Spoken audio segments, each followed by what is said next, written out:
Rico. Absolument, vous parliez de la performance d'Alain Prost ce matin en warm-up. Eh bien, c'était avec des pneus tendres, des pneus de course très tendres de Goodyear, une nouvelle gomme proposée par le manufacturier américain, mais que finalement, aucun des favoris n'a décidé d'utiliser pour la course, dans la mesure où ils n'ont pas d'expérience de ce pneu sur la distance d'un Grand Prix. Tout le monde part donc en gomme de course habituelle, sans arrêt pour changer de pneumatique, du moins c'est ce qui est prévu, alors que la température est quand même très élevée. Il y a juste deux concurrents qui ont choisi des pneus très tendres, c'est Martin Donnelly chez Lotus et Mauricio Gugelmin chez Leyton House, mais c'est évidemment assez loin sur la grille de départ. Tous les favoris sont en pneus Goodyear C. Je peux vous signaler également que pour Ayrton Senna, eh bien c'est une fuite au radiateur d'eau qui a entraîné une surchauffe de son moteur dans le tour de formation. Merci Pierre, donc vous intervenez dès que vous voyez quelque chose d'intéressant et Dieu sait s'il pourrait se passer des choses intéressantes sur ce circuit du Hungaroring. Ce circuit, il y a exactement 5 ans que la Formule 1 est venue dans les pays de l'Est, ce qui prouvait un petit peu à l'époque, c'était un symbole de l'ouverture de ce pays, la Hongrie. La Hongrie qui a finalement toujours été un petit peu en avance sur l'histoire. Il y a d'ailleurs un sujet, il y a un reportage dans l'équipe de notre ami Navarro, superbe sur l'ambiance dans Budapest au moment de la Formule 1. Jean-Louis. Oui, et tandis que vous voyez le plan du circuit avec la position des voitures de tête et surtout la position des caméras, je veux vous rappeler que nous avons 4 caméramans privilégiés aujourd'hui. Il s'agit de Nigel Mansell et d'Alain Prost sur les 2 Ferrari et de Thierry Boutsen et Riccardo Patrese sur les 2 Williams-Renault. À noter également que Prost dispose d'une caméra vue arrière.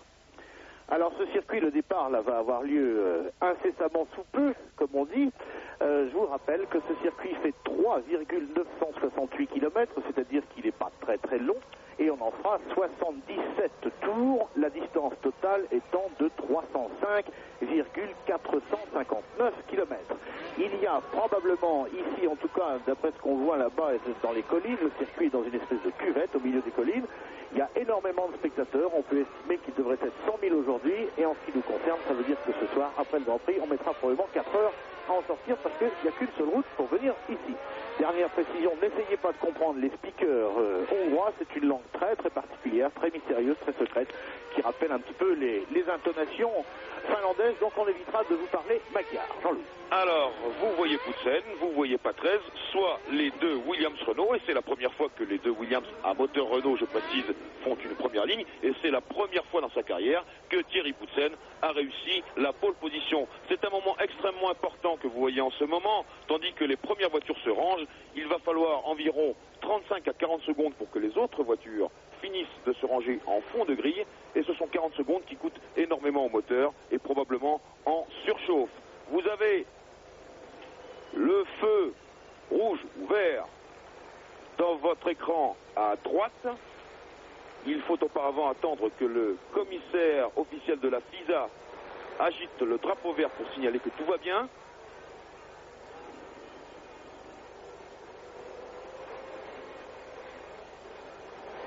Les voitures de sécurité derrière la grille, voilà le drapeau vert. Et c'est parti, Boutsen qui voulait prendre un bon départ. Il serre légèrement Patrese sur la droite. Attention, oui, Boutsen. Attention à l'extérieur avec Senna ou Berger. Boutsen en tête dans le premier virage, suivi d'une McLaren, suivi de l'autre Williams-Renault, Mansell, attaqué par Alesi, Senna. La Dallara de De Cesaris en gros plan car il a fait un très bon temps sur la grille de départ. De Cesaris était sur la 5e ligne.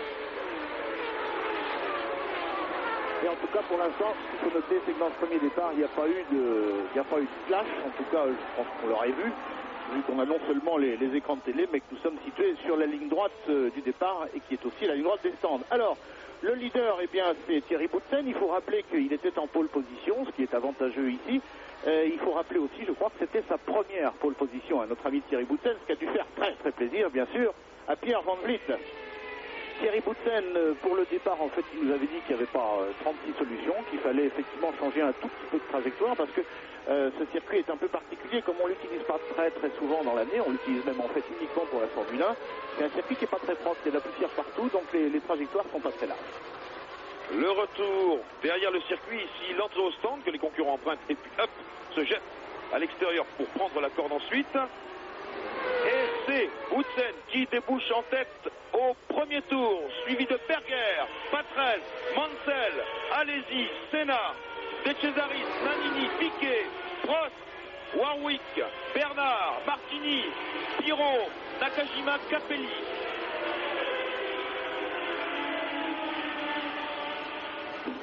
Et Boutsen qui a déjà une petite seconde d'avance sur Berger, lui-même à 1 seconde devant Patrese. Effectivement, c'est ce qu'on a bien vu à l'image, vous le voyez en ce moment, un léger écart entre toutes les voitures de tête.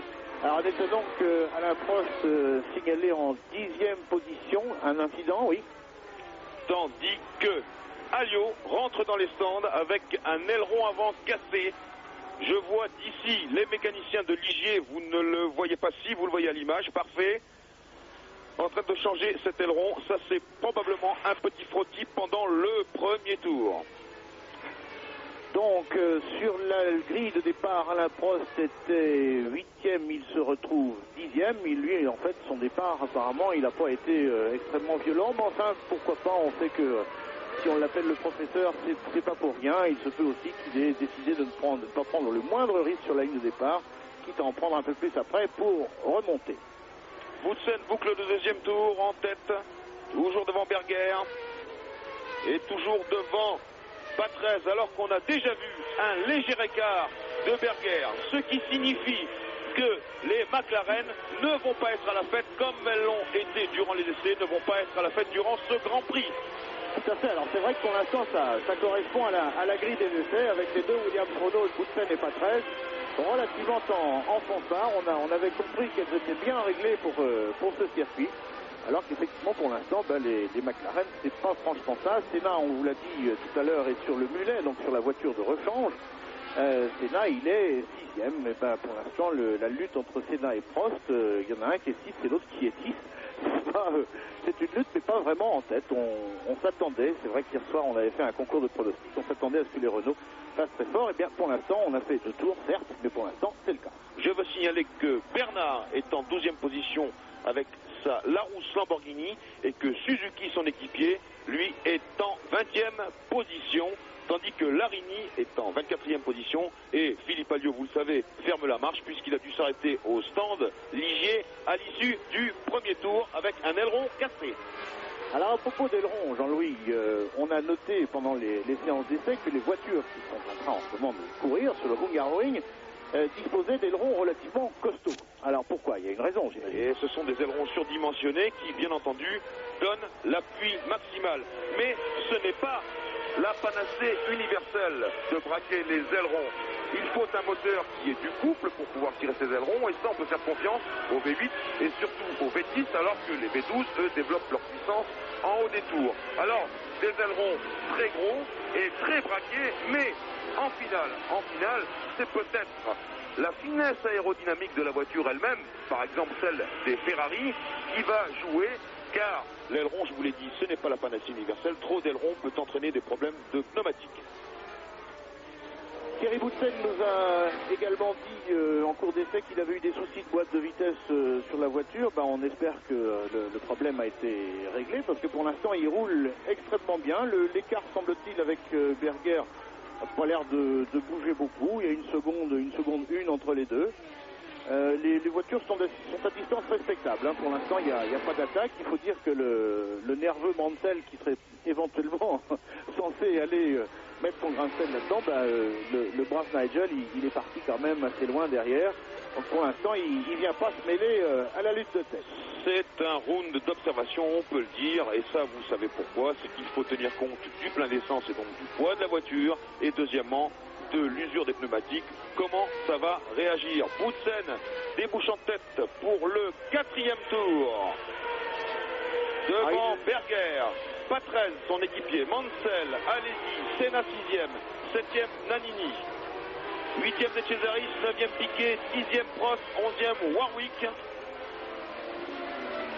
12e Eric Bernard, je vous les cite au fur et à mesure, 13e Martini, 14e Pirot, 15e Nakajima, 16e Capelli, 17e Donelli, 18e Modena, 19e Gugelmin, 20e Suzuki, 21e Capri, 22e Alboreto, 23e Barilla, 24e Larini, 25e Tarquini et 26e Alliot. Voilà, eh bien, belle envolée de Jean-Louis Moncey pour vous donner les 26 pilotes. De toute façon, il ne peut pas y en avoir plus de 26 parce qu'il n'y a que 26 voitures sur la grille de départ. On retient sur la tête, tout à l'heure, on a vu qu'il m'a semblé, moi, qu'il y avait un... Ouais, c'est ça se resserre derrière Alési. Alési, on vous le rappelle, qui est pour l'instant 5e, ce qui est mieux que ce qu'il pouvait espérer à la suite de ses essais. Parce que lui, en revanche, il n'était pas très content de ses séances d'essais, ni de sa séance de warm-up ce matin. Alors qu'on l'avait donné comme un des favoris éventuels. Voilà, vous le voyez ici à l'image. Juste derrière Alési, il y a Ayrton Senna. Ayrton Senna qui se bat quand même pour le titre de champion du monde. Donc ça prouve bien que pour l'instant on s'observe. Aucune voiture ne porte vraiment d'attaque. Là on va connaître les écarts entre les deux premières voitures. Alors qu'on rentre dans le 5e tour. Voilà, 1 seconde 3. Ça n'a pas bougé dans le 4e tour. Toujours, voilà, allez-y, Senna. Et Nannini. Et Nannini, tandis que Boutsen boucle ses tours à la moyenne de 1 minute 25 secondes et 115 millièmes. 1 minute 25 secondes et 1 dixième. Exactement pareil pour Berger et exactement pareil pour Patrese. Alors, il faut noter que derrière Nannini, il y a déjà une espèce de trou. Enfin, il y a un grand moment, disons, plusieurs secondes avant que la voiture suivante n'arrive, Nannini qui est devant Andrea De Cesaris. Et je vais vous donner, Jean-Louis, les écarts à l'issue du 5e tour derrière Boutsen. Berger est à 1 seconde 3, Patrese à 2 secondes 1, Mansell à 3 secondes 1, Alési à 5 secondes 4, Senna à 5 secondes 6, Nannini à 6 secondes 2, De Cesaris à 9 secondes 9, Piquet à 10 secondes 4, Prost à 10 secondes 8 et Warwick déjà à plus de 12 secondes. Alors 10 secondes, ça a l'air de rien comme ça, mais en Formule 1, il faut signaler que c'est absolument énorme.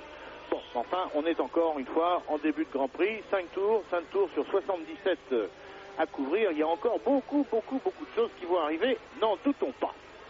Oui, beaucoup de choses qui peuvent arriver, et vous savez pourquoi également, c'est parce qu'il y a un mélange dans les gommes naturellement, puisqu'il y a un certain nombre de concurrents pneus Goodyear et d'autres en pneus Pirelli, comme Alési par exemple, et également comme De Cesaris, et vous ne le voyez pas à l'image, mais De Cesaris est en train de retenir Piquet et Prost derrière lui, qui essaye de passer là où c'est possible, et malheureusement c'est impossible car sur ce circuit il y a une trajectoire minimale, si j'ose dire, à savoir que le reste de la piste, en dehors des traces des roues, le reste de la piste est extrêmement poussiéreux et ce serait une folie que de tenter un dépassement dans de telles circonstances. Alors, peut-être que le problème des pneus Pirelli, alors que là vous voyez Nannini en train de se rapprocher sérieusement d'Ayrton Senna, peut-être que le problème des pneus Pirelli va créer, eh bien, un certain remue-ménage. Attention à la poussière, qu'est-ce qui est sorti un peu large. Ça voudrait peut-être dire qu'effectivement il y a une voiture qui est sortie. Alors, on n'a vraiment pas vu du tout. Peut-être Alési, c'est Alési, le voilà. On ne le voit plus sur l'écran. Et c'est Alési qui était déjà ce matin en délicatesse avec ses freins. Il a fait un tête à queue au 3e tour, mais non, il est là Alési. Il est là, Alési. Non, c'était une mauvaise image. On voit très mal ici, il faut bien le dire, nos télévisions ne sont pas bien terribles. Alors, je vous parlais d'Alési, il n'a pas disparu, il est toujours là devant Senna.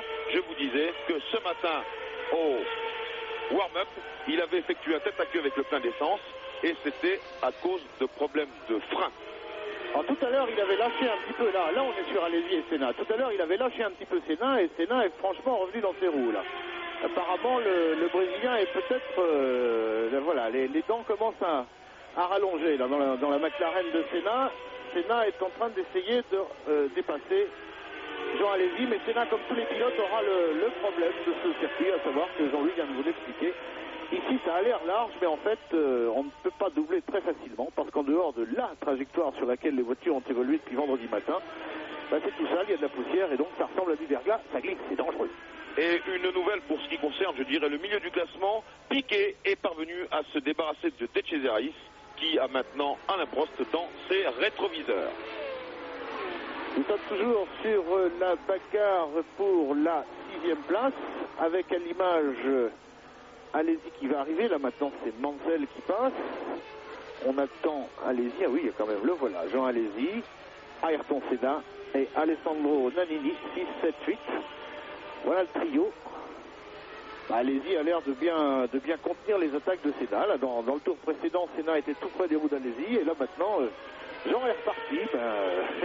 S'il y en avait qui doutaient encore des capacités de conduite de ce jeune garçon, qui, rappelons-le encore une fois, a tout de même un moteur, certes, qui marche, mais qui est quand même beaucoup moins puissant que celui de la McLaren, eh bien, monsieur Alési est en train de devenir, comme on dit, la dragée haute, un ex-champion du monde. Et oui, vous savez, Jean Alési, il a un moteur qui marche pas mal, il a une voiture plus légère, mais surtout, il a un talent et un acharnement extraordinaire. Et il n'est pas né de la dernière pluie, vous le voyez, il fait le maximum pour essayer de se débarrasser de Senna, car ce sera pour lui peut-être l'unique occasion de rouler en tête avant de devoir assurer pour marquer des points. Boutsen, ici à l'image, qui est en tête de ce Grand Prix avec 1 seconde 8 d'avance sur Berger. Patrese est toujours 3e, Mansell 4e, 5e c'est Jean Alési qui précède Senna et Nannini, 7e Piquet, 8e Prost qui s'est débarrassé de De Cesaris qui est maintenant en 10e position. Donc peut-être à partir de maintenant un retour de Piquet et Prost sur le groupe de tête qui terminait pour l'instant à Alessandro Nannini, 7e. Alors le groupe de tête le voilà, on est sur la Williams-Renault de Thierry Boutsen, alors qu'on va revenir une fois de plus dans la ligne droite du départ et donc des stands, derrière toujours Berger, Patrese est franchement pas loin de Berger, il doit se sentir pris un petit peu en sandwich, l'Autrichien. Alors l'Autrichien qui est très célèbre ici parce qu'on n'est pas loin de l'Autriche, on est à 250 km de Vienne et il y a des spectateurs très nombreux qui sont venus soutenir Gerhard Berger. Vous voulez les écarts, Jean-Louis Bernardelli, eh bien les voici. Boutsen est en tête avec 1 seconde et 1 dixième d'avance sur Berger. Berger lui-même en tête, en deuxième position, pardon, avec 1 seconde sur Patrese. Autre information qui a son importance, alors que tout le monde tourne en tête à raison de 1 minute et 25 secondes et 2 ou 3 dixièmes au tour, eh bien Mansell vient d'effectuer le meilleur tour en course en 1 minute 24 secondes et 351 millièmes. C'est sur votre écran. Nigel Mansell qui avait gagné ici l'année dernière au Hungaroring en 1989. Mansell qui avait gagné alors que Patrese, si ma mémoire est bonne, avait fait une très bonne course et avait dû laisser gagner Mansell sur la fin du Grand Prix. En revanche, en ce qui concerne Alain Prost, il n'a jamais gagné ici alors que Senna a gagné lui en 88.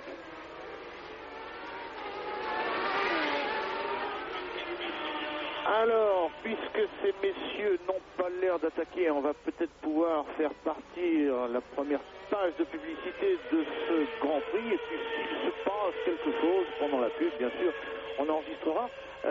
Jean-Louis, vous souhaitez dire quelque chose avant la pub? Oui, je veux signaler à nos téléspectateurs que Philippe Alliot est sur le point de se faire prendre un tour d'avance par Boutsen, Berger et Patrese réunis et que cela peut entraîner quelques modifications de tête alors que là, poum, Nakajima est dehors. Le coéquipier de Jean Alési chez Tyrrell Ford et apparemment Nakajima avait pas l'air de pouvoir s'en sortir, hein. Il avait l'air bien coincé là. Le problème des freins sur les Tyrrell, Jean Alési nous l'a confié tout à l'heure, il est simple. Les freins mettent du temps à monter en température et une fois qu'ils se mettent à monter en température, c'est déjà par l'arrière. Attention, voilà le replay de la sortie de Nakajima. Et voilà. Et alors, ils ont trop de freins sur l'arrière, ce qui entraîne ce genre de figure. Nakajima, il a voulu repartir. Malheureusement, les pneus étaient trop près et il les a accrochés dans son demi-tête à queue de retour. Vous voyez, vous avez bien fait d'intervenir. On aurait pu éventuellement rater ça. Allez, un petit coup de pub. Et on revient chez vous très vite.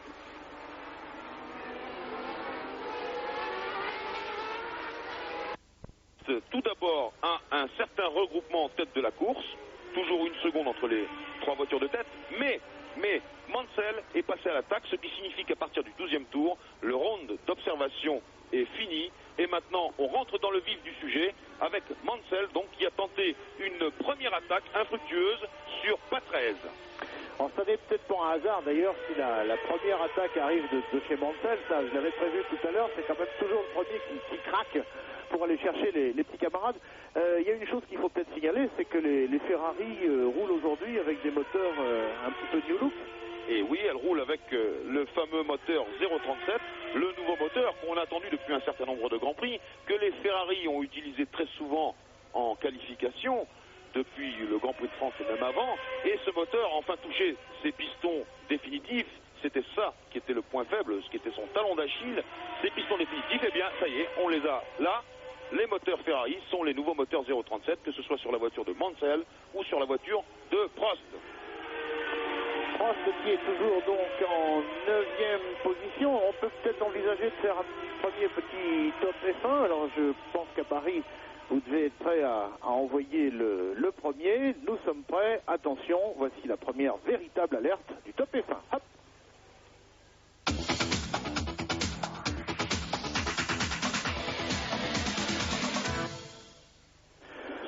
Donc il faut que vous notiez sur votre petit calepin quels sont, juste au moment où on a envoyé cette petite musique, quels étaient les 3 premiers dans ce Grand Prix de Hongrie. Il va peut-être y avoir un changement, pas vraiment en tête, mais pas loin de la tête. Et oui, après une première attaque infructueuse, Mansell a perdu du terrain et le voilà de retour dans les roues de Patrese, et cela pour la 3e place de ce Grand Prix. Mansell qui vient d'accrocher le meilleur tour en course, 1 minute 23 secondes et 7 dixièmes. Ah, il faut que Mansell fasse peut-être un tout petit attention à sa mécanique, à sa voiture, parce qu'on sait que les récents Grands Prix où il nous a offert ce genre d'attaque dès le début, bah, ça s'est pas trop bien terminé pour lui.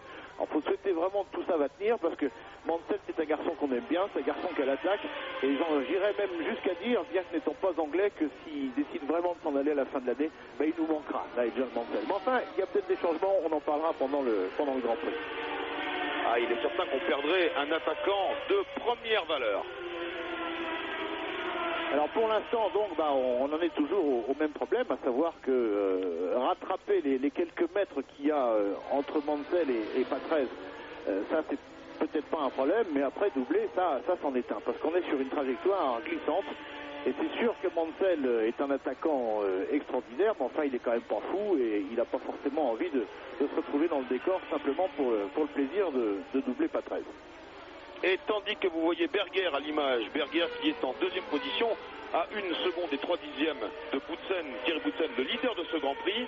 Je vous donne un classement rapide tandis que Jean-Louis Bernardelli surveille l'écran. Berger en 2e position à 1,3, Patrese à 2,9, 4e Mansell à 3,2, 5e Alesi à 10 secondes 8, 6e Senna à 12 secondes 3, 7e Nannini à 13 secondes 8, 8e Piquet à 17 secondes 2, 9e Prost à 18 secondes toute ronde, 10e Warwick à 26 secondes 9, 11e De Cesaris à 34, 12e Bernard à 35, 13e Martini à 45, 14e Pirot à 46, Capelli à 46, Gugelmin à 46, 17e Donelli à 47, 18e Suzuki à 48 secondes, 19e Modena à 50 secondes, Cassi 20e à 50 secondes également, 21e Alboreto à 52 secondes, Larigny à 52 secondes également, Carpugni à 1,06, Barry à 1,14 et Alliot 25e à 1 minute 22. Alors nous sommes à bord de l'une des 2 Williams Renault, en l'occurrence celle de Ricardo Patrese. Monsieur le réalisateur, c'est quand vous voulez ce genre de plan, on adore, encore qu'il y ait à chaque fois des petits scratchs sur l'image, mais c'est pas grave, on vous en voudra pas, c'est quand même une image qui est très très forte. Patrese, on vous l'a dit, menacé par Mansell, alors que Boutsen est toujours leader. On a fait 15 tours sur les 77 à couvrir. Boutsen qui est en vue de Philippe Alliot, donc comme nous l'annonçons tout à l'heure, à qui il va prendre un tour.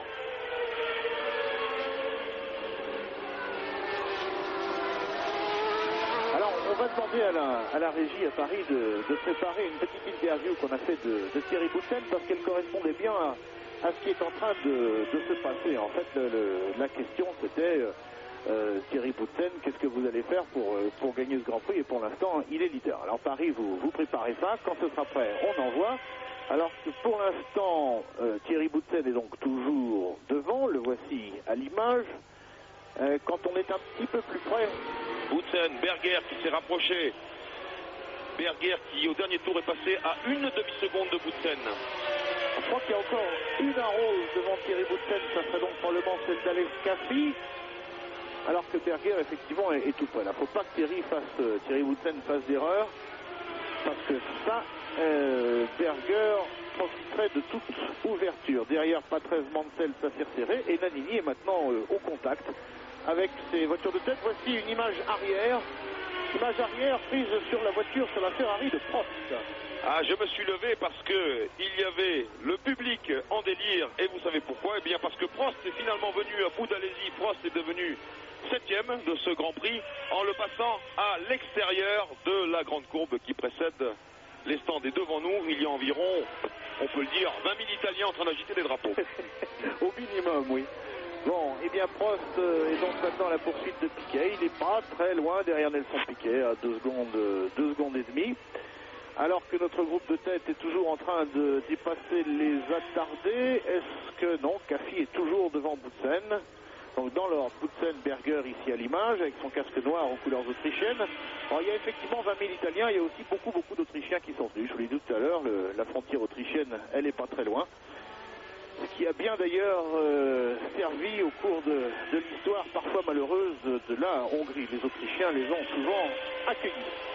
Boutsen, Berger, Patrese, Mansell, Nannini qui sont regroupés maintenant en 3 secondes. Patrese Caffi est passé. Il a débordé.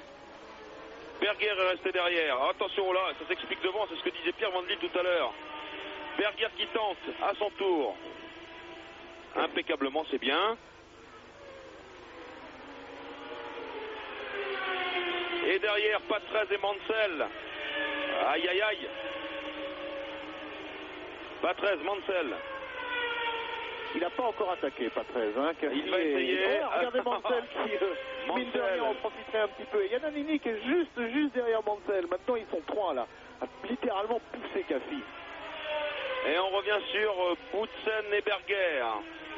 Alors maintenant, il faut attaquer Aguri Suzuki sur la Larousse Lamborghini. Et oui, Aguri Suzuki qui est aux prises avec Donelli et Pirot. Là, ça va bien. Oh là là, c'est chaud. Voilà, c'est passé. Suzuki, oui. Berger et Patrese, pardon, dans l'ordre, Patrese et Berger ont passé Suzuki. Maintenant, on va savoir si Boutsen, pardon, et Berger ont passé Suzuki. Voilà Mansell qui va essayer d'aller chercher Patrese. Oui, c'est le seul endroit.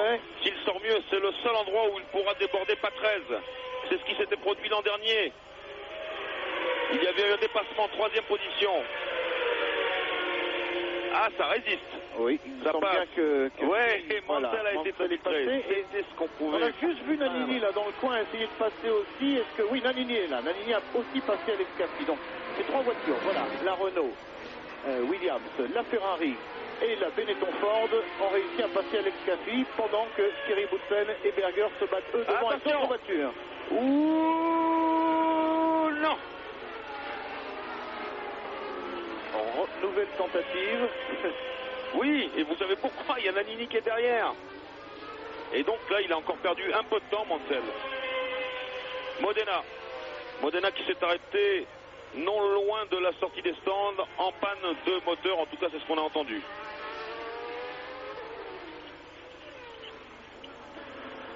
Alors, du coup, Senna, bien sûr, doit pouvoir remonter sur ses voitures de tête oui. qui vont l'être un petit peu moins en tête. Parce que lui, apparemment, il n'a pas ces problèmes de dépassement d'attardé. Il les aura plus tard, mais il sera tout seul. Ça sera plus simple. Tiens, voilà un petit replay. Ah, quand on dit qu'il a essayé, il a essayé. Hein, la tentative de Mansell. Et ce n'est pas passé. Alors, Senna, 9e position, il a passé Warwick et il est à 1 seconde et quelques de Jean Alesi, Senna. 9e position, donc toujours pas dans les points. Exactement comme Alain Prost, qui lui n'est toujours pas non plus dans les 6 premiers. Alors, attention. Ouf. Ah, ce Mansell, il nous donnera des émotions jusqu'au bout. Mansell et Nannini. Qu'est-ce qui se passe?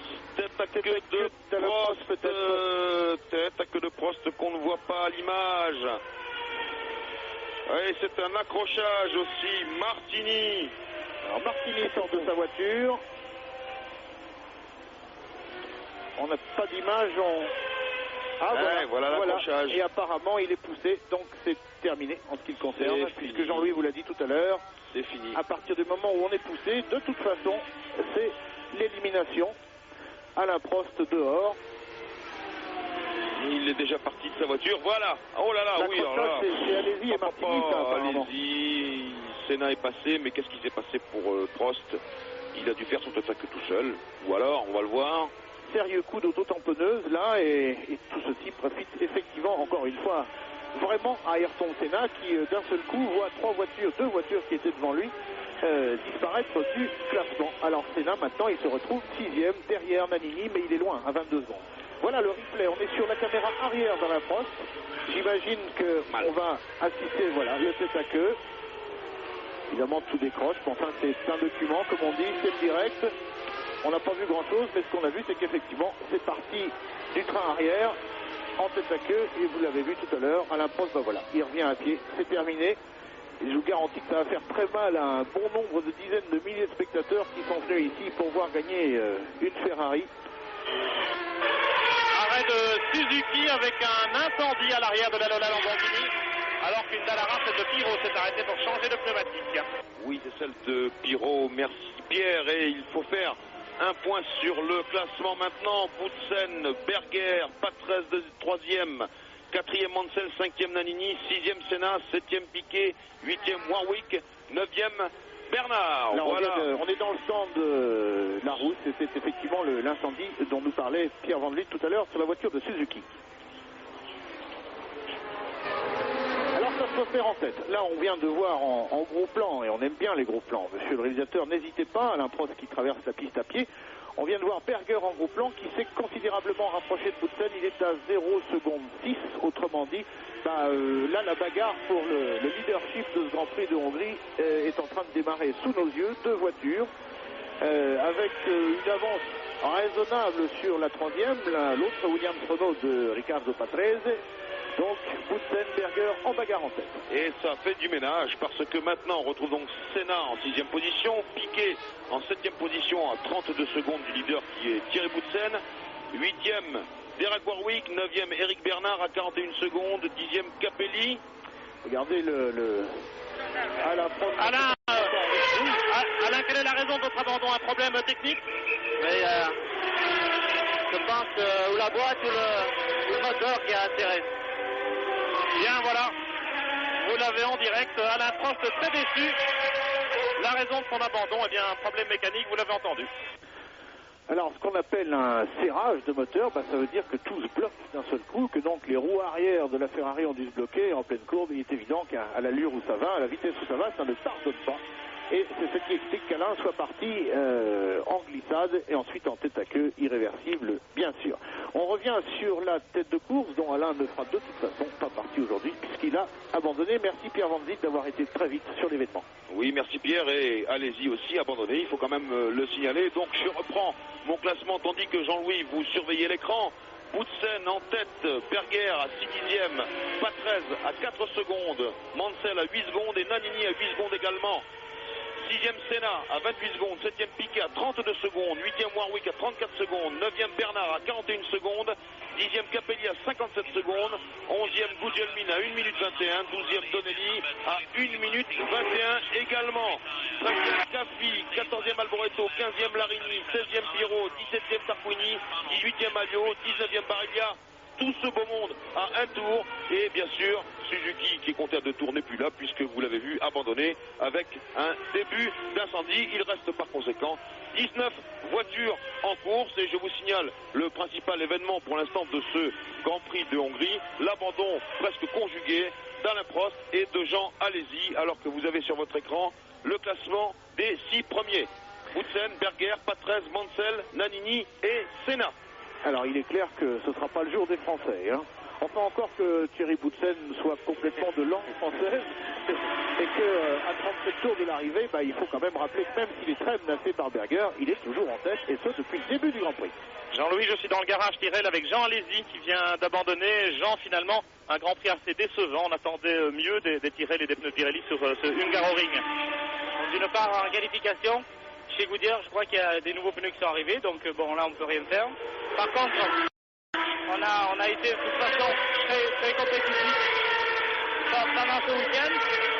Bon, en course, malheureusement il y a des pilotes qui sont anti-sportifs.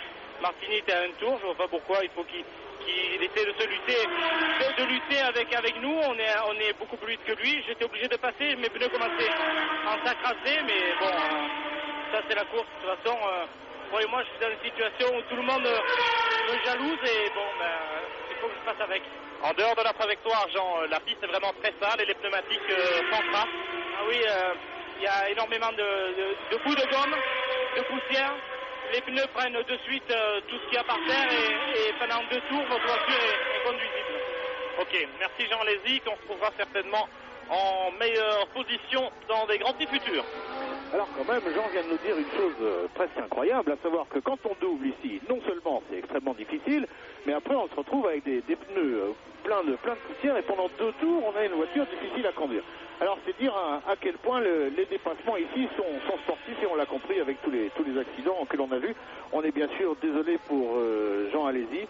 Bon, il semble que le Martini qu'il était en train de doubler n'ait pas été effectivement tout à fait gentleman et c'est franchement dommage. Alors retour en tête où le groupe T4 se retrouve dans le même ordre depuis le début, c'est-à-dire toujours Boutsen, Berger, comme que Boutsen a réussi à reprendre un tout petit peu à Berger, à peine. Derrière on trouve, voilà, c'est ici à l'image, Patrese, Mansell sur la Ferrari et 5e, Alessandro Nannini sur sa Benetton forte verte, dont on vous a dit dans Automoto ce matin qu'elle allait changer de couleur l'année prochaine parce qu'elle allait changer de sponsor. Eh bien, puisqu'on est en changement, je ne vais pas entamer un dialogue sur les transferts, puisque Mansell, pour la 10e fois, c'est-à-dire la 3e ou 4e fois, est revenu à une route Patrese. Je peux vous dire que les 2 hommes, comme d'ailleurs Boutsen et Berger, vont être dans un état terrible d'épuisement à l'arrivée. Alors, Boutsen et Berger, ils sont ici à l'image. Il y a encore une Lotus devant à doubler. Décidément, ce Grand Prix se fera fait vraiment à doubler des attardés. On est dans le 42e tour et je vous rappelle qu'il y en a 77 à couvrir. Oui, 77 à couvrir. Et cette distance qu'il reste à couvrir, eh bien, je vous le dis, Jean-Louis Bernardelli, elle va faire les affaires d'Ayrton Senna. Vous savez pourquoi? Parce qu'en l'espace de 2 tours, il a repris pratiquement 7 à 8 secondes aux hommes de tête. Et vous savez pourquoi également? Car Senna a des pneus qui sont beaucoup plus frais que les pneus des leaders que vous voyez actuellement et qui sont pratiquement roue en rond, Boutsen, Berger, Patrese, Mansell et Nannini. Écoutez, on a suffisamment dit dans les Grands Prix précédents que Senna n'avait pas eu beaucoup de chance. Là, effectivement, d'une part, il a pris un risque qui a consisté à changer de pneus. Deuxièmement, effectivement, Senna ne pouvait pas imaginer que Prost et Alesi allaient sortir devant lui. Donc, il a bénéficié de ces accidents. Mais en tout cas, pour l'instant, l'opération changement de pneus, elle est relativement payante. Alors que Mansell attaque partout, à droite, à gauche, au milieu, Patrese doit quand même, où il regarde dans les rétroviseurs et ça doit être très très impressionnant. Voilà Prost à l'image avec Cesare Fiorio sur la gauche de l'écran, son directeur d'écurie, son team manager. Ça ne doit pas être très drôle pour Patrese, disais-je, qui doit voir dans ses rétroviseurs la Ferrari rouge passer à droite, à gauche, comme ça, sans arrêt. Mais enfin, encore une fois, on vous l'a dit, Patrese a tellement de métiers que maintenant, on ne doit plus réussir franchement à l'impressionner. Fût ce grand garçon qu'est Nigel Mansell. Et il y a toujours Nannini qui est juste derrière Mansell et qui profitera éventuellement d'une difficulté de l'un ou de l'autre. Et oui, car si dans le rétroviseur de Patrese il y a du rouge, il y a également du vert. Tout à fait. Ça danse, mais pour l'instant, ça ne change pas. En revanche, Patrese s'est un petit peu rapproché de Berger. Il y a vraiment tir très groupé, ça dit c'est génial, parce que 43 tours après le départ, avoir 5 voitures groupées comme ça sur une seconde, à peine une seconde, c'est extraordinaire. J'espère que ça va le rester jusqu'à la fin. Et c'est le propre Jean-Louis Bernardelli de ce circuit de Hongrie qui nous a toujours réservé depuis 5 ans des grands prix fantastiques, sinon ahurissants. Eh bien, revoilà Mansell une fois de plus dans les roues de Patrese. Là, Williams Renault tient bien. Est-ce qu'on peut imaginer que sur ce type de circuit, l'une ou l'autre voiture ait un avantage quelque part et un désavantage ailleurs? Pas vraiment, en fait. Eh bien, je dirais pour Patrese, son moteur Renault, les V10, ce sont des moteurs qui ont du couple. Et je dirais pour Mansell, eh bien, la finesse aérodynamique de sa voiture, malgré tout, même si on n'atteint pas ici des vitesses de pointe absolument extraordinaires, sa finesse aérodynamique qui lui permet quand même de ménager un peu plus ses pneus. Et puis, deuxième atout quand même de la Ferrari, peut-être sa boîte de vitesse à sélection électromagnétique qui lui permet de garder les mains sur le volant. C'est ce qu'on a vu par exemple ce matin dans Automoto. Vous voyez Mansell en train de tenir son volant à deux mains, ne jamais le lâcher, c'est quand même un atout. Ah, il attaque dans tous les sens, Mansell. C'est d'ailleurs dommage puisqu'il y a des caméras embarquées sur les Ferrari. En fait, la seule fois où on l'a vu, c'était pour filmer l'arrière de Prost au moment où il est sorti de la piste. C'est dommage qu'on n'en ait pas un peu plus, notamment en ce moment où quand même dans le champ de la caméra, il doit y avoir Patrese qui se bat complètement contre Mansell. Ça serait bien si le réalisateur nous entendait. Là, c'est dommage, je n'entends pas le Magyar et je ne peux pas lui susurrer dans l'oreille. Senna est maintenant à 17 secondes du leader et à 11 secondes de Nannini.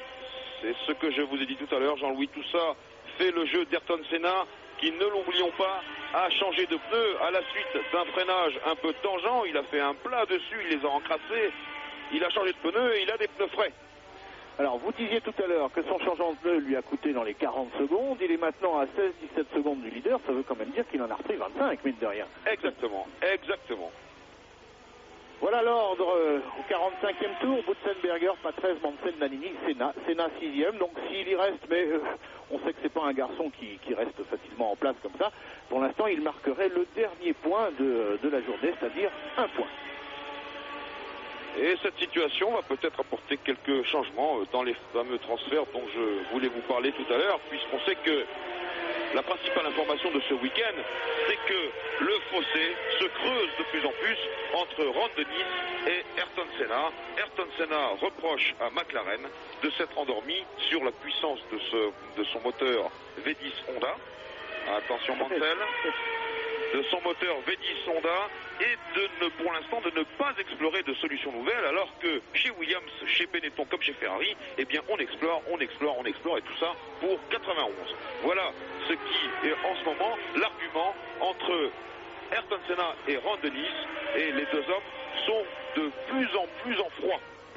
Alors le deuxième point, on continue de surveiller l'image de très près, parce que le deuxième point, ça va peut-être être d'abord que Mansell attaque vraiment.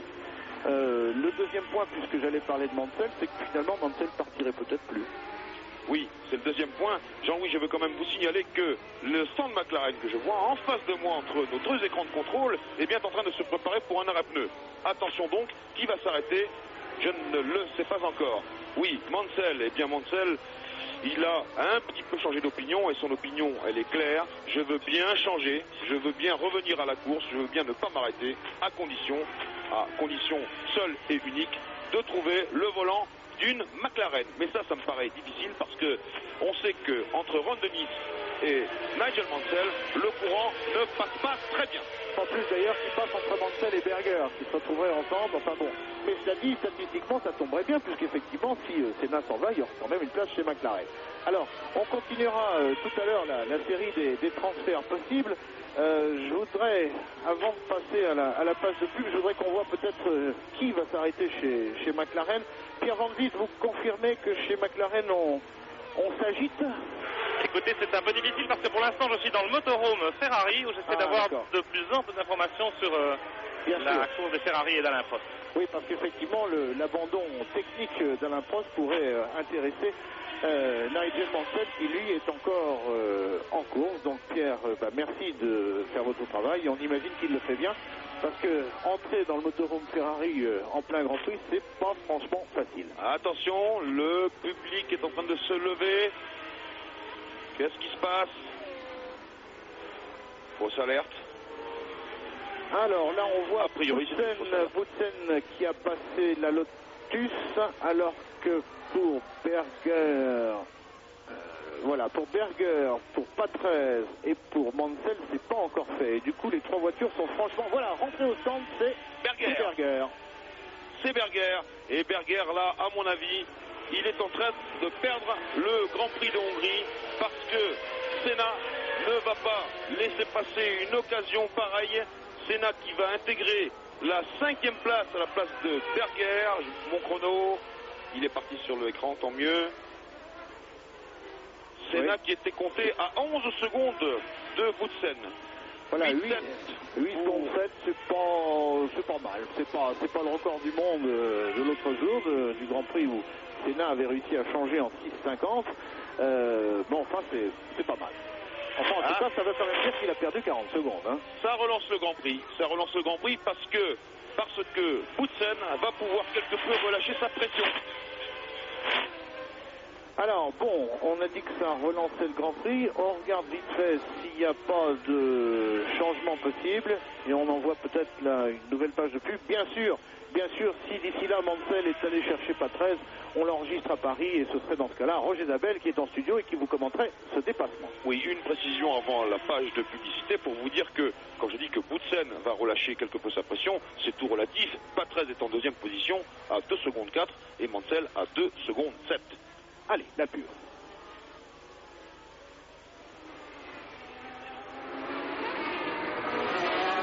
Grand Prix de Hongrie au 50e tour, alors que Boutsen, Patrese, Mansell, Nannini et Senna sont maintenant pratiquement roue dans roue. C'est ce que nous vous disions tout à l'heure. Senna remonté du fin fond du classement, enfin exactement du centre du classement. Senna qui est maintenant revenu à 7 secondes du groupe de tête. Boutsen en tête, Patrese à 2 secondes et 2 dixièmes, Mansell à 3 dixièmes de Patrese, Nannini à 4 dixièmes de Mansell et Senna à 2 secondes derrière. Tout ce joli monde, on vit vraiment un Grand Prix fantastique. Alors effectivement, pour la première fois depuis maintenant une demi-heure, on voit Senna. Voilà, c'est encore un petit peu fugitif, alors qu'ici on dépasse à nouveau un attardé. On voit Senna, les 3 voitures ont passé. Patrese, Mansell et Nannini sont passés. On commence à voir le casque jaune de Senna dans le champ. Ben voilà, la preuve c'est que le réalisateur l'a vu aussi. 2 secondes 2 entre Senna et Nannini. Senna qui est 5e depuis que Berger est rentré au stand pour changer de pneu. Berger qui se retrouve d'ailleurs 6e. Alors voilà la situation. Boutsen est donc toujours en tête de ce Grand Prix, 50e tour, ça c'est Jean-Louis qui vous l'a dit tout à l'heure. Boutsen maintenant qui est devant Patrese, donc pour l'instant c'est un doublé Williams-Renault. Ensuite on trouve Mansell, Nannini, Senna et Berger qui lui est un petit peu plus loin derrière Senna, pas très loin d'ailleurs. Et c'est Piquet qui est 7, Warwick 8, Eric Bernard 9, Capelli 10, Gugelmin 11, Donnelly est 12e. Coup d'œil sur l'écran parce que ça a l'air d'être chaud. Et ben c'est chaud mais sans conséquence. Thierry Boutsen toujours leader, mais Patrese. Attention. J'ai cru, mais c'est non. Mansell n'a toujours pas passé Patrese pour cette 3e place et j'imagine que Mansell doit bouillir sous son casque, agonir l'italien d'injures en anglais. Mon Dieu. Bon, enfin, ça dit en ce qui nous concerne, c'est un spectacle extraordinaire. Infatigable et magnifique Mansell qui n'arrête pas un seul instant. 51e tour de ce Grand Prix de Hongrie. Il y en a 77 au total et Mansell continue d'aller chercher Patrese. Jean-Louis? Oui, je vous écoute. Je suis dans le motorhome Ferrari avec Alain Prost. Alors, il nous a expliqué tout à l'heure que la raison de son abandon était d'ordre mécanique, un moteur serré ou un problème de transmission, de boîte de vitesse. Il va peut-être nous en dire plus. Ce qu'on voudrait lui demander aussi, c'est son analyse de ce Grand Prix. Est-ce que ce n'est pas le Grand Prix des occasions perdues pour la Scuderia? Oui, c'est possible. Enfin, le problème, c'est les qualifications. On l'a dit et répété. Alors, tant qu'on n'aura pas trouvé vraiment la solution d'avoir de meilleurs pneus de qualification ou de trouver des astuces pour se qualifier mieux, ce sera difficile. Mais c'est surtout le tracé du circuit qui est le gros problème. Parce que partir à 8e, ça peut arriver On a d'autres détails, Alain, sur l'incident technique qui vous a immobilisé? Non, je pense que c'est plutôt la boîte de vitesse, parce que j'ai eu comme une perte de puissance tout de suite avant. Et puis Senna, excusez-nous Pierre, parce que Senna et Nannini viennent de passer Mansell. Excusez-nous, on redonnera peut-être la parole à Alain dans une seconde, mais il fallait le signaler. Senna a encore une fois d'ailleurs un petit peu allumé ses pneus dans ce dépassement. Voilà le replay. Voilà ce qui s'est passé. Mansell a attaqué Patrese. Il a un peu ralenti, puisqu'il n'a pas pu le faire car Patrese a fermé légèrement la porte. Nannini à ce moment-là s'est infiltré à côté de Mansell. Mansell a résisté, il a laissé passer Nannini. Berger est survenu alors. Senna est survenu alors. Mansell en dérive et Senna a attaqué. Il allume ses roues. Et voilà le résultat. Premier Boutsen, deuxième Patrese, troisième Nannini, quatrième Senna, cinquième Mansell.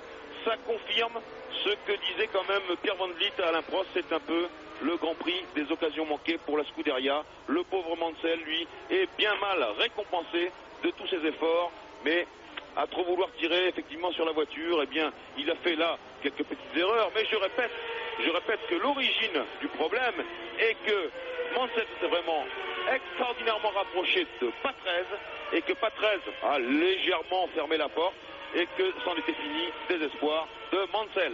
Pierre Van Vliet, vous êtes encore avec Alain Prost? Non, j'ai laissé Alain aux mains du docteur Bartolotti de la Scuderia Ferrari.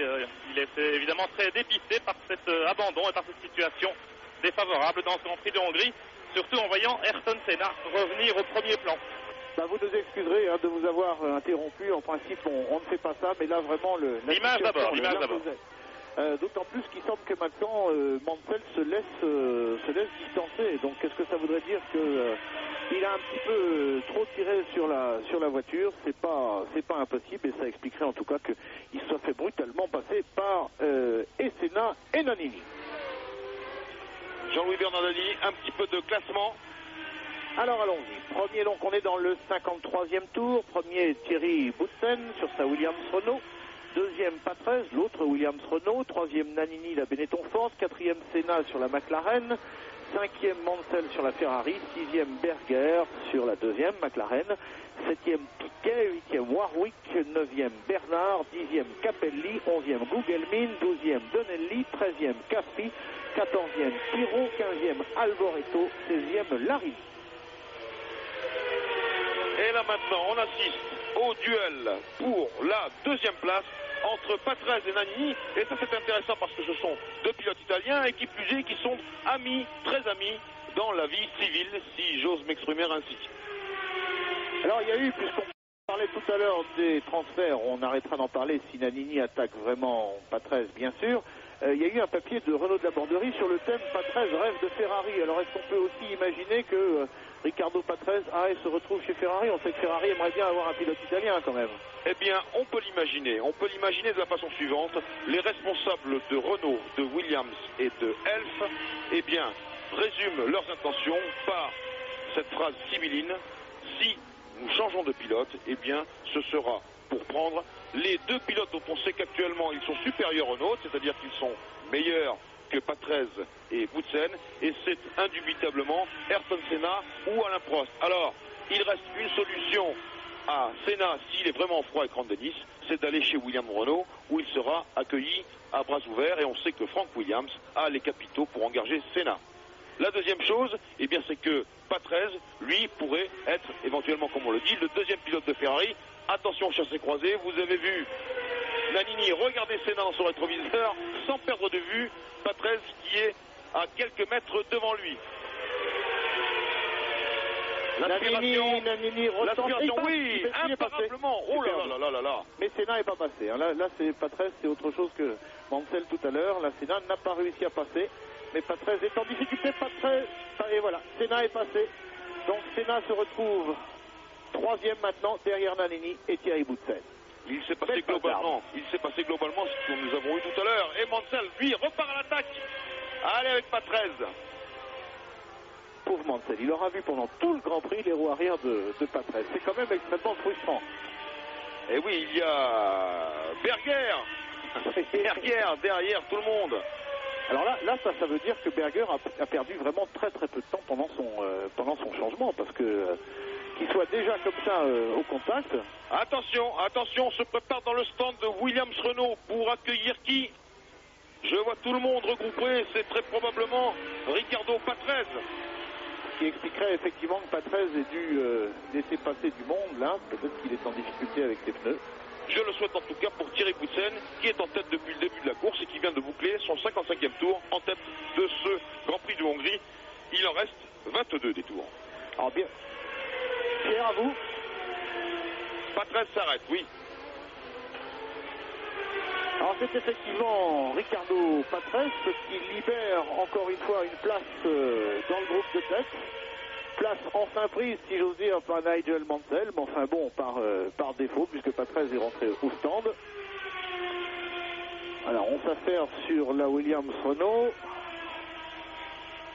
Caméra intérieure, il était temps, elle n'est pas très propre, il faut dire 7 secondes 7, c'est bien, c'est un des meilleurs temps qu'on a eu cet après-midi. Et Ricardo Patrese est reparti de plus belle.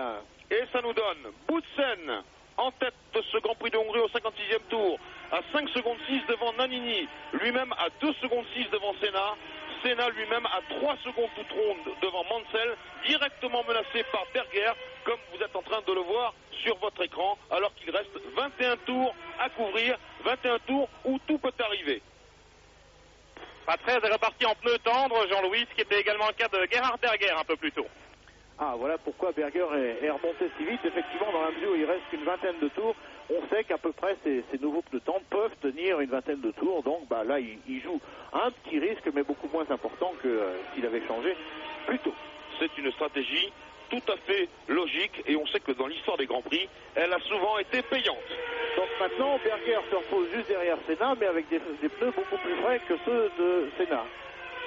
Et Nannini, qui était à 5 secondes 6 au 56e tour, vient de passer à 3 secondes 8 au 57e tour. Ah, ce qui veut donc dire que ça se resserre aussi pour la place de leader. Caméra intérieure, on est chez... Là, c'est un tout petit peu difficile à voir, excusez-nous. Ah, bah, chez Patrese. Chez Patrese. Aïe, aïe, aïe, qui a fait un peu de hors-piste avec des pneus froids sans doute. Alors oui, ça n'arrange pas bien sûr les affaires de Patrese qui non seulement s'est arrêté mais en plus est sorti. Pneu effectivement trop froid, c'est un danger. C'est pour ça d'ailleurs qu'en début de Grand Prix, il y a un tour de chauffe qui permet de mettre les pneus en température parce que quand ils sont froids, et ben ça glisse et c'est arrivé à Patrese. Et ça cravache derrière. Senna améliore son propre meilleur temps au tour. Une 22-8. Mansell fait pareil. Une 22-2.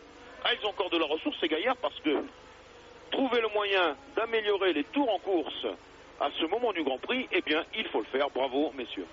Ensuite, et fin temporaire de l'histoire Patrese, du coup, il est repassé derrière Warwick et Piquet. Patrese est pour l'instant 8e devant Eric Bernard, 9e. Eric Bernard qui fait une très belle course dans la mesure où Jean Alesi et Alain Prost ont disparu. Et bien, Eric Bernard relève le flambeau du drapeau tricolore aujourd'hui. Eh oui, eh oui, eh oui, eh oui. Ah, 1 seconde 8 entre Boutsen et Nannini, et ça c'est vrai que ça s'est vu sur l'écran. Ça ne va pas fort pour Thierry Boutsen, puisqu'il a eu le plus grand mal avec Gugelmin, je crois, à qui il avait pris un tour. Regardez, Gugelmin, il reste là. Un drapeau jaune pour nous signaler, je ne l'ai pas vu, une voiture rangée là-bas. Certes, Boutsen qui a le plus grand mal à se défaire de Gugelmin. Ça veut dire que Nannini a Boutsen à sa portée. Ça veut dire que Nannini, qui est à 2 secondes et 3 dixièmes d'avance devant Senna, Nannini peut accéder à la première place dans les tours qui suivent. Nannini qui n'a pas changé de pneu depuis le départ, tout comme Boutsen, alors que Senna, lui, est normalement un petit peu plus frais. Nannini qui est parti en pneu dur, comme nous l'a signalé Pierre Van Vliet tout à l'heure. Alors, ce qui veut dire que si Thierry Boutsen doit lui aussi s'arrêter, ben voilà pourquoi il y avait des drapeaux jaunes tout à l'heure, c'est parce qu'il y a une sortie Leighton de route, c'est une Leighton House, c'est pas celle de Gugelmin, c'est celle de Capelli, j'imagine, puisqu'on a vu Gugelmin il y a encore quelques secondes. À l'image, Boutsen maintenant, encore leader sur la Williams-Renault, Thierry Boutsen qui n'a plus qu'une seconde, on va le savoir maintenant. Ah non, il a repris un tout petit peu à Nannini, 2 secondes 1 d'avance sur Nannini.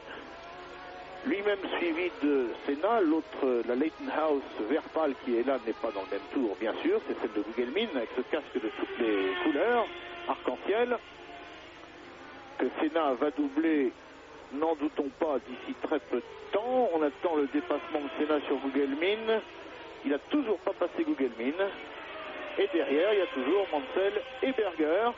En fait, il n'y a toujours pas fondamentalement beaucoup d'écart entre les voitures de tête. Voilà, Senna, on ne l'a pas vu beaucoup parce que c'est derrière l'animation. Senna a passé Gugelmin, donc je vous l'ai dit, qui n'est pas dans le même tour. Senna qui est toujours 3e. Premier Boutsen, 2e Nannini, 3e Senna, 4e Mansell, 5e Berger, 6e Piquet, mais qui est plus loin. Il est à 11 secondes derrière Berger, pardon. Donc le groupe de tête pour l'instant, c'est 5 pilotes et rien d'autre.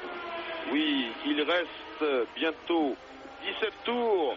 Et nous avons Boutsen, Nannini et Senna groupés en 3 secondes et 3 dixièmes, ce qui est fort peu. Vraiment, une fois encore, ce Grand Prix de Hongrie et ce circuit de Hungaroring, ce circuit magnifique quand même, il faut bien le dire, quoique très tortueux, et bien tenu toutes ses promesses. On constate d'ailleurs que finalement les circuits les plus intéressants sur le plan du spectacle ne sont pas toujours ceux que les pilotes préfèrent. Et bah tant pis, c'est comme ça, mais ça fait aussi partie du boulot du pilote de faire le spectacle et ce qui explique que sur certains circuits comme ici ou à Silverstone, il y ait 100 000 voire 150 000 spectateurs qui viennent pour voir ce Grand Prix. Pourtant ici c'est un tout petit peu cher. Dans le papier de Navarro, dans l'équipe, il y avait les tarifs, même en forint, qui n'est pas une monnaie très forte, et ben ça fait quand même beaucoup d'argent. Donc c'est bien que les Hongrois soient déplacés en masse. On vient de voir sur ce gros plan, on vient de voir ce que Alesi nous disait tout à l'heure, en dehors de la trajectoire, il n'y a point de salut, c'est-à-dire il y a énormément de débris de toutes sortes en dehors de la trace des 2 roues. Alors c'est peut-être le moment de refaire un petit top F1, donc je vous le rappelle, quand vous entendrez la petite musique dans votre téléviseur, il faut noter quels sont les 3 premiers du Grand Prix à ce moment précis. Si on est prêt à Paris, allons-y, top F1.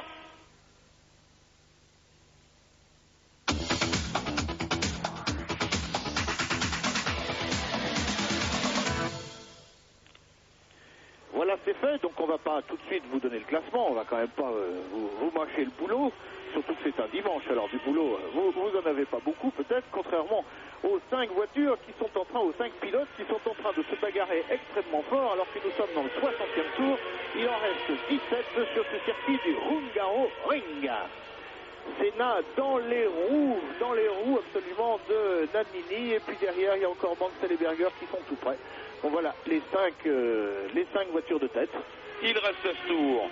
Et je pensais que celui qui allait faire la meilleure opération de ce Grand Prix, c'était Senna, car Ayrton Senna, en ce moment même, est encore en mesure de prendre la première place de cette course. Mais, il y a un mais, il y a Mansell et il y a Berger, et tout ce joli monde est regroupé, et ça peut relancer tout. On va vivre une fin de Grand Prix absolument extraordinaire. Extraordinaire, car il y a maintenant 5 voitures en l'espace de 3 secondes. Et il ne faudrait pas qu'un attardé vienne mettre le chambardement là-dedans dans ce groupe absolument magnifique. Boutsen, Nannini, Senna, Mansell et Berger. Voilà, à 16 tours de l'arrivée du Grand Prix de Hongrie, 5 hommes qui peuvent prétendre monter sur la plus haute marche du podium. C'est extraordinaire, et ça, c'est le magnifique brio de la Formule 1 qui est réuni là, sous vos yeux. Alors que l'on va doubler une Minardi qui doit être celle de Barilla, parce que tout à l'heure, je crois qu'on a vu Martini sortir. Oui, on l'a vu, sortir en même temps que Alesi. Alors, il faut dire quand même à propos de Senna, qui est ici tout près de la première place, il faut rappeler que Senna est parti sur son mulet, donc une voiture théoriquement moins bien préparée, alors que Berger a essayé de passer Mansell et que lui aussi a un petit peu glissé sur ses freins. Il faut rappeler donc que Senna est sur son mulet, une voiture théoriquement moins bonne que sa voiture de course, et qui s'est arrêté pour un arrêt pneu, de même que son coéquipier chez McLaren, Berger. C'est ce qui quand même veut dire que ces 2 voitures marchent très bien et que ces 2 pilotes, Berger et Senna, sont vraiment des pointures. Vous surveillez l'écran, Jean-Louis, pendant que je donne la place. Derrière, les 5 hommes de tête, 6e Piquet, 7e Patrese à 39 secondes, 8e Warwick à 42 secondes, 9e Bernard à 57 secondes. Ensuite, vous avez Gugelmin, Caffi, Donelli, Pirot, Alboreto et Larini sur sa Ligier qui sont à 1 tour. Et vous avez en 16e position Tarquini sur sa modeste AGS à 2 tours, Philippe Alliot à 2 tours également en 17e position, et le 18e qui ferme la marche est Paolo Barilla.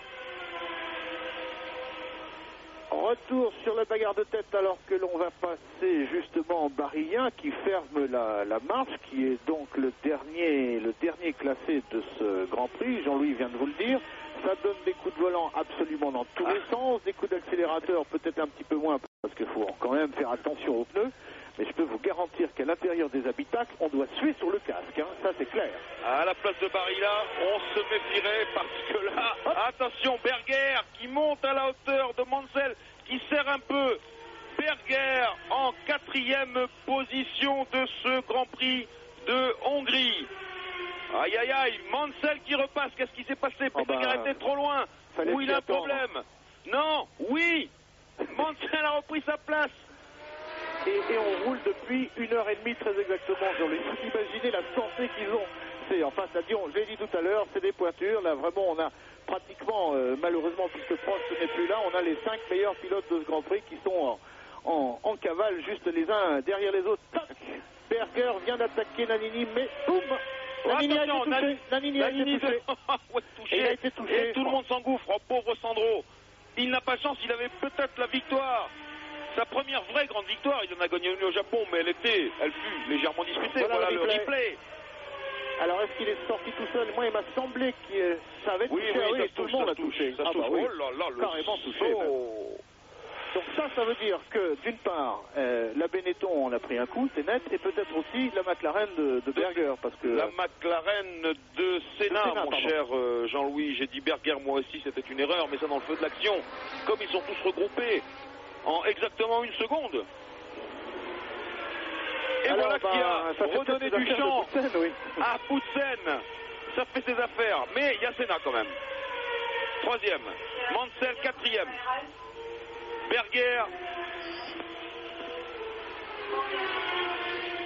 Berger, est-ce que Nannini, après le choc, non, manifestement Nannini serait étonnant? Et non, non, ça c'est la marche, c'est la Lichtenhaus de Google Maps. Ah si, voilà, il est là. Nannini. Ah non, il est là, Nannini, il est là. Un peu chiffonné la voiture quand même, hein. C'est pas sûr qu'elle aille encore vraiment il rentre au stand. Il rentre au stand. C'est dommage parce que ça a été un bel animateur de cette course, Alessandro Nannini. Et sa voiture, comme vous l'avez vu, c'est d'ailleurs étonnant qu'elle arrive encore à rouler parce que le choc a été très violent. Pierre Van Vliet, je suppose que vous vous dirigez vers le stand de Benetton. On va essayer d'avoir Alessandro dès que c'est possible, Jean-Louis. Merci Pierre. Boutsen au 64e tour en tête avec 2 secondes 7 d'avance sur Senna. Lui-même à 2 secondes 8 devant Mansell. Mansell à 1 seconde devant Berger. Et bien des 5, il en reste 4.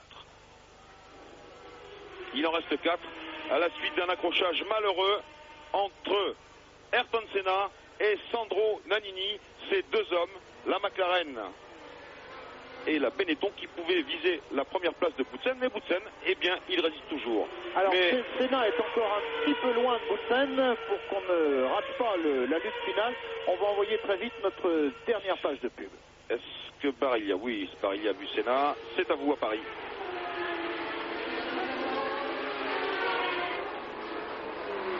Williams Renault bleu et jaune, vous le voyez ici à l'image, alors qu'il a juste derrière, dans ses roues arrière, il a Ayrton Senna revenu de la 11e place, on vous le rappelle, après son changement de pneu en milieu de course, même pas en milieu de course, en début de course. Ayrton Senna, McLaren rouge et blanche et casque jaune, c'est assez facile à voir. Il y a entre eux 0 seconde 4 alors qu'il y avait 0 seconde 8 dans le tour précédent. Senna est manifestement en train d'attaquer Thierry Boutsen, dont la Williams peut-être ne peut plus lui donner tout ce qu'il a envie de donner.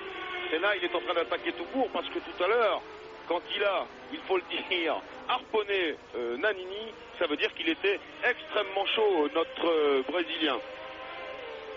Alors, ce qui veut dire aussi au passage que sa voiture donc n'aurait pas souffert de cet accrochage, et c'est étonnant parce qu'il était quand même violent. Voilà, il revient. Oh, sur les freinages. On va avoir, c'est net qu'effectivement au freinage, Thierry Boutsen est gêné. On n'a donc plus que 4 voitures puisque Nannini, lui, a dû abandonner tout à l'heure. 4 voitures en tête de ce Grand Prix et il n'y a pas 100 mètres entre la première et la 4e. Boutsen, Senna, Mansell, Berger, c'est tout. Piquet, lui, est 5e, mais à 11 secondes. 10e, pas 13, qui reviendrait donc dans les points. 7e, Derek Warwick sur la Lotus. 67e tour, c'est-à-dire qu'il en reste 10.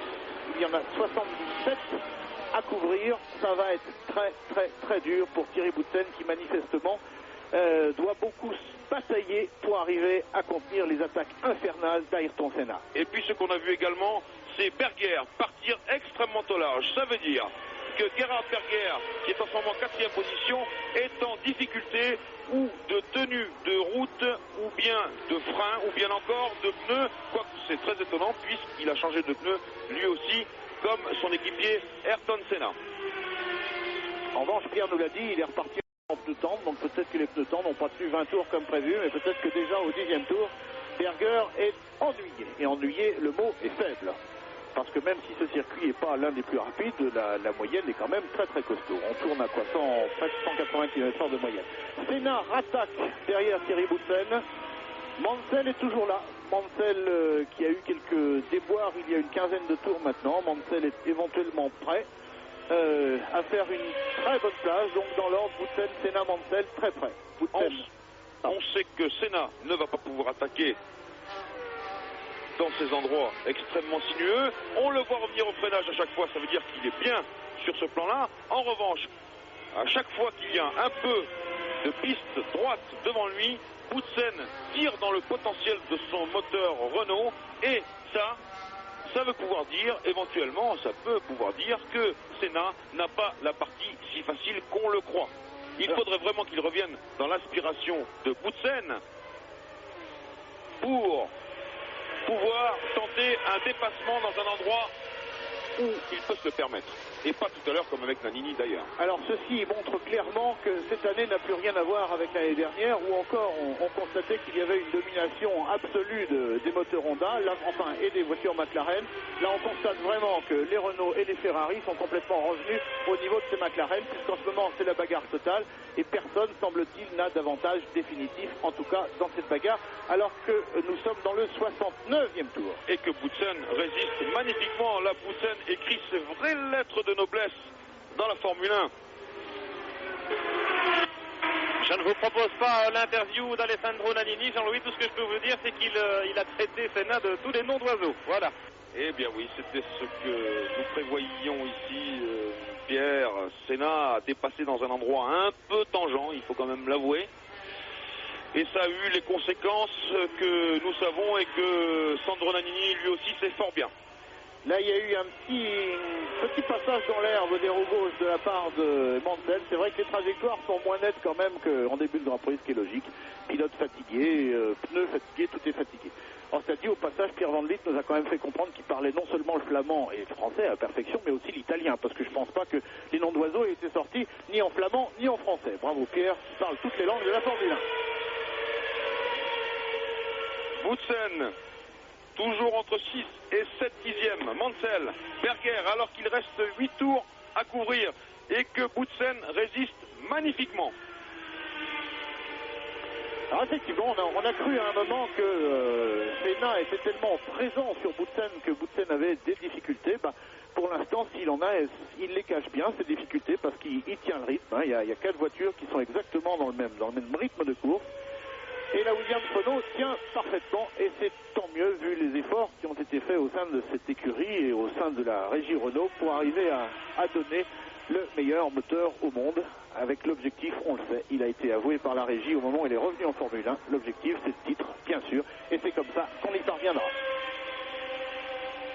Et je peux vous dire que Thierry Boutsen était heureux et agréablement surpris de sa pole position hier, parce qu'il ne pensait pas vraiment que sa voiture était capable d'une telle performance après les essais de vendredi. Mais néanmoins, il n'est qu'à moitié heureux dans son écurie maintenant, parce qu'il trouve que le temps commence à être long et que Frank Williams n'a que peu de respect et de considération pour ces deux pilotes actuels qui sont quand même obligés de travailler et d'investir tout leur talent dans une atmosphère qui n'est pas très sereine, dans la mesure où ils ne savent toujours pas de quoi demain sera fait. Bon, mais Thierry Boutsen n'a toujours pas contacté les gens de chez Arros, parce que vous nous l'avez dit extrêmement fort il y a 15 jours, mon cher Pierre, il n'y a pas de changement là-dessus. Non, je vous promets que non. Alors que va faire Thierry Boutsen, mon cher Pierre Van Vliet? Eh bien lui, il espère bien sûr que tout le travail fourni depuis 2 ans avec Williams et Renault portera ses fruits, et c'est le cas aujourd'hui, mais il sait que ce sera encore plus le cas dans le futur, et Thierry aimerait bien simplement pouvoir récolter les fruits de son travail et de ce long investissement d'essais privés, de mise au point pour faire de la Williams Renault une Formule 1 gagnante comme elle le démontre aujourd'hui, même si effectivement Thierry est en difficulté en cette fin de course avec ses pneumatiques, puisque contrairement au pilote de McLaren, eh bien, il n'a pas changé de pneu, vous le savez. Oui Pierre, eh bien c'est ce qu'on souhaite à Thierry évidemment, et c'est ce qu'on souhaite à la Williams à moteur V10 Renault. La seule peur que j'ai pour l'instant pour Thierry Boutsen, pour moi, elle ne vient pas des pneumatiques, elle vient de sa boîte de vitesse qui, on sait, lui cause souvent des problèmes. Alors, La solution viendra peut-être de l'arrière, puisque Mansell s'est rapproché maintenant de Senna. Il en est à quelques mètres. La solution viendra peut-être de Mansell, qui va dépasser Senna. En tout cas, Thierry, comme je le disais tout à l'heure, peu importe le résultat de ce Grand Prix, il a montré qu'en dehors de la pluie, puisqu'il a gagné à chaque fois dans ces conditions, il a montré qu'il était l'un des grands pilotes de Formule 1 de ce moment. Oui, parce qu'effectivement, encore une fois, là, on n'est pas du tout dans des conditions exceptionnelles, on est dans des conditions normales de course, sur une piste sèche, sur une piste difficile, et Boutsen, ça fait exactement 70 tours qui tient tête à tous les meilleurs pilotes du monde. Donc là, effectivement, la démonstration est faite. Il faut peut-être insister aussi, et ces images le démontrent à merveille, que le moteur V10 Renault n'est pas pour rien dans la première place de Thierry actuellement. On constate en effet qu'à l'accélération, à la sortie des courbes, eh bien, le couple, la souplesse d'utilisation du moteur Renault. Oh là! Attention! Oh non! Bon, encore les McLaren, mais décidément, là, elles font leur chemin à grands coups de pare-choc. Qu'est-ce qui se passe? Alors tout à l'heure, Senna et Nannini, et maintenant Berger et Mansell. Au même endroit, absolument au même endroit, bien sûr. Ce virage pourra passer le virage McLaren, si on veut. C'est limite, hein, ça, quand même. C'est très, très limite. Messieurs, du calme. C'est la limite du scandale. Voilà, et Mansell qui a fait une course extraordinaire se voit virer parce que Berger l'a poussé. Ça se transforme en partie d'auto-tamponneuse et c'est absolument pas normal. Alors, ça veut dire qu'il n'y a plus que 2 voitures en course en tête. La Williams Renault de Thierry Boutsen et la McLaren de Ayrton Senna. J'espère que Senna va pas doubler à la méthode McLaren d'aujourd'hui et que s'il doit gagner ce Grand Prix, ce sera quand même régulièrement. Je vous ai entendu faire un lapsus extrêmement révélateur, Jean-Louis Bernardelli, la Renault Williams. Qu'est-ce à dire? Hop, attention, qu'est-ce qui est dans la voie des portes? Ça doit être Berger. Eh bien lui, il n'a pas fait comme Senna, il a payé son accrochage avec Mansell. Il a payé son accrochage avec Mansell. Oui, là c'est terminé. De toute façon, même s'il pouvait repartir, le capot avant. Je crois que c'est effectivement terminé pour Berger. Et sortie du pilote autrichien. Et oui, suspension faussée sur la McLaren de Gerhard Berger. Effectivement, suite à cette touchette, cet accrochage plutôt avec la Ferrari du pauvre Mansell, voilà, victime de cet accrochage également. On le revoit là en replay, Pierre, l'accrochage. Donc Berger tente l'intérieur et va exactement se planter dans Mansell parce qu'en fait il n'y avait pas vraiment la place de passer. Il a donc mis Berger ses 2 roues droites dans l'herbe et ensuite il est allé tamponner la voiture de Mansell.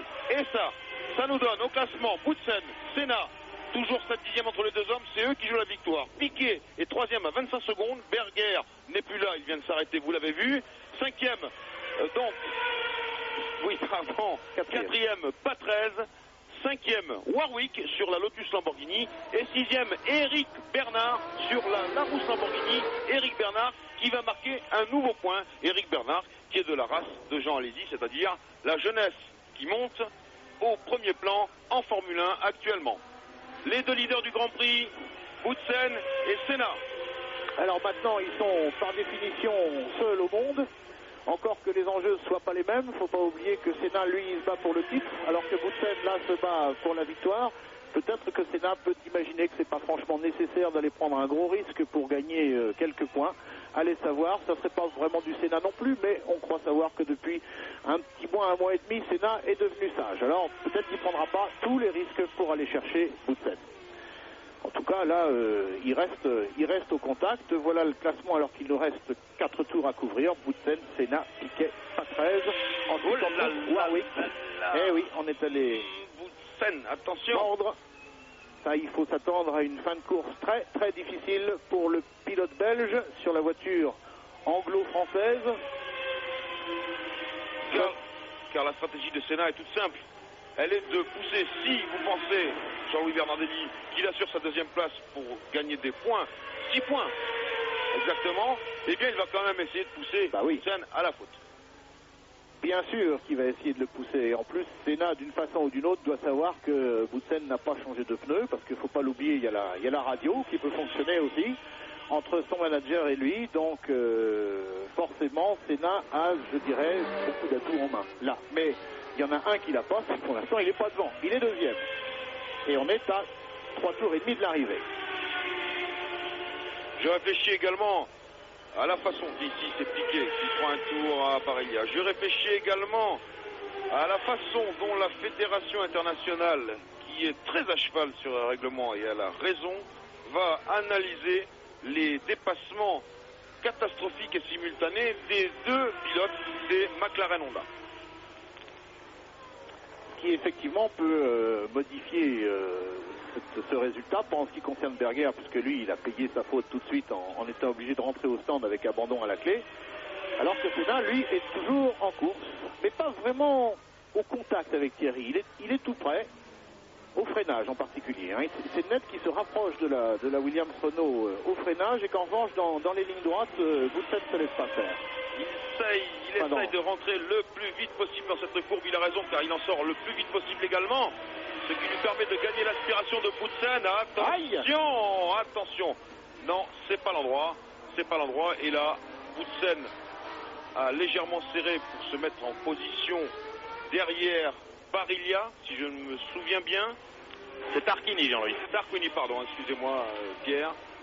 Nous ne l'avons pas très bien à l'image. J'espère que Tarquini va se ranger gentiment. Ah oui, sinon il va se faire appeler Jules là, à la fin de la course. Et la fin de la course, elle est tout près. Nous sommes dans le 76e tour. Je vous rappelle qu'il y en a 77. Il est évident que pour Senna, c'est maintenant ou jamais. Il l'a compris. J'ai dit tout à l'heure qu'il pouvait éventuellement assurer. C'est net que maintenant, il assure plus. Il y va. Il a compris, mais il a compris également le message de Boutsen à 2 tours de l'arrivée, en lui disant: s'il te plaît mon cher Ayrton, puisqu'ils sont amis l'un et l'autre, essaie de rester à ta place. Et essayons de rester entre gentlemen, ce qui n'est pas simple vu que la course a eu beaucoup d'incidents à déplorer et justement pas toujours très gentlemen. Alors on est toujours derrière l'AVS de Tarquini, ce qui prouve vraiment qu'on peut pas doubler du tout dans cette zone du circuit. Voilà, on arrive maintenant dans la ligne droite des stands, aussi ligne droite de départ et aussi ligne droite de l'arrivée. Attention à l'aspiration de Tarquini. Il faut que Boutsen passe. Senna passe aussi, il a compris Gabriel, c'est un gentleman. Très grand sportif, Gabriel Tarquini, qu'on ne voit pas assez souvent parce que malheureusement, il ne peut pas souvent se préqualifier sur son AGS, mais c'est un très grand sportif. Le dernier tour. Alors, c'est ici que ça va se faire, ou bien une grosse page de légende pour Boutsen, ou bien une victoire de plus pour Ayrton Senna. Le tour, je vous l'ai dit, fait un peu plus de 3 km, ça va donc être très court. Senna a peu d'endroits pour attaquer, puisque dans les parties sinueuses, ça n'est pas possible. Pour l'instant, il n'attaque pas, il revient, cette fois-ci, il tente, mais il n'y a pas de place, pas du tout. N'allez surtout pas croire que Boutsen ferme la marche, il est pile sur la bonne trajectoire, et il n'y en a qu'une. Donc, lutte tout à fait normale, tout à fait sportive. Ici, dans cette bout de ligne droite, la Williams Renault a pu accélérer un tout petit peu plus, mais il y a encore un attardé à doubler. Alors attention, on sait que Senna est très fort dans ce genre de situation. Est-ce que Boutsen va pouvoir passer avant la ligne d'arrivée? C'est pas de la voilà, la ligne d'arrivée, on est tout près. Il est passé. Il doit rester 150 mètres. Victoire de Thierry Boutsen et de la Williams Renault. C'est une superbe victoire. Superbe. Absolument magnifique. Et pendant que Pierre Van Vliet va se précipiter vers son ami, alors que ici Senna félicite Thierry Boutsen d'un geste très significatif.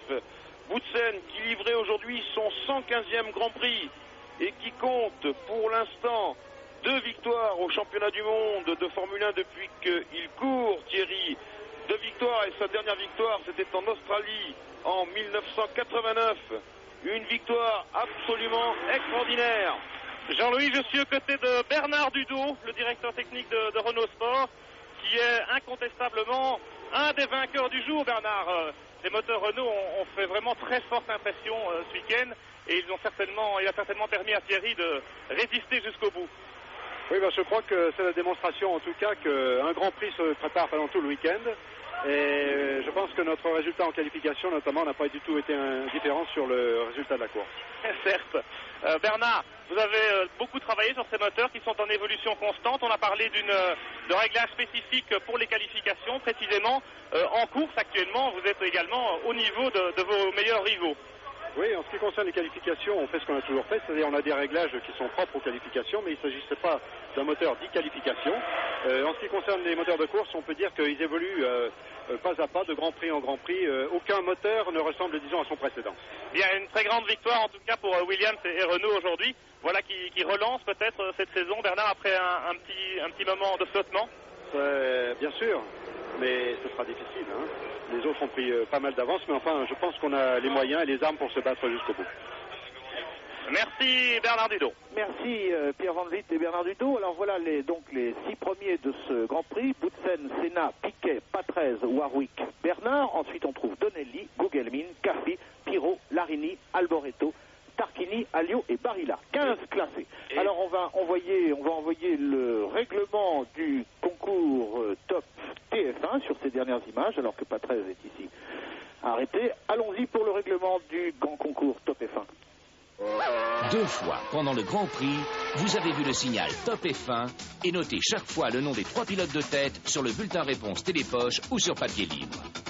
Envoyez-le avant samedi minuit et pour augmenter vos chances, faites-le valider dans une station Elf ou une station Antar. Gagnez une Renault Clio, un séjour Grand Prix USA 91, le plein d'octane pendant 1 an et de nombreux autres cadeaux. Avec Elf, TF1 et Télépoche, à chaque Grand Prix, gagnez un Grand Prix. Merci, et tandis qu'on voit Mansell rentrer en stop sur une Ligier, je vous redonne le classement du championnat du monde. Senna en tête avec 54 points devant Prost, 44 points. Il y a donc 10 points entre les 2 hommes et ça c'est extrêmement important. Berger est 3e avec 29 points. Boutsen 4e maintenant avec 27 points et Piquet 5e avec 22 points. C'était donc la retransmission du Grand Prix de Hongrie. On se retrouve, Jean-Louis, au prochain Grand Prix à Spa-Francorchamps en Belgique dans 15 jours. Alors qu'on revoit le replay de l'accident de Nannini et Ayrton Senna. Donc 1 minute 27 secondes.